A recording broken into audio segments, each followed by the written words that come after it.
Merci, Monsieur le Président. Si c'est bien sur l'aspect des liens, notamment commerciaux, que porte ce rapport sur le Brexit, il néglige l'aspect historique de cet événement qui restera dans l'histoire comme l'amorce de la déconstruction d'une Union européenne éloignée et méprisante des peuples, pour laisser la place à une Europe nouvelle, celle des nations et des libertés.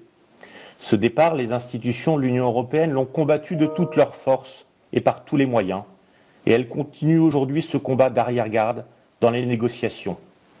Vous n'avez toujours pas compris la détermination de Boris Johnson, confortée par le vote répétitif du peuple britannique.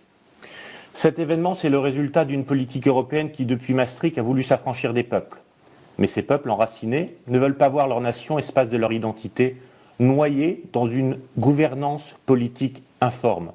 Ceux qui sont de quelque part, ou pour reprendre la terminologie d'Emmanuel Macron méprisante, ceux qui ne sont rien, refusent cette idéologie globaliste et immigrationniste. Le Brexit, le résultat des dernières européennes, ce réveil des peuples sont le fruit de la politique promue dans ce Parlement.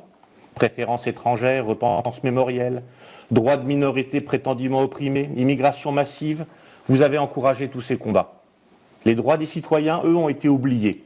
Avant tout, le Brexit est le cri d'un peuple qui ne voulait pas se laisser engloutir dans une broyeuse bureaucratique et dégracinée, mais aussi un formidable signe d'espoir pour tous les autres peuples. Un espoir sur leur capacité à prendre en main leur destin, sur l'absence de fatalité.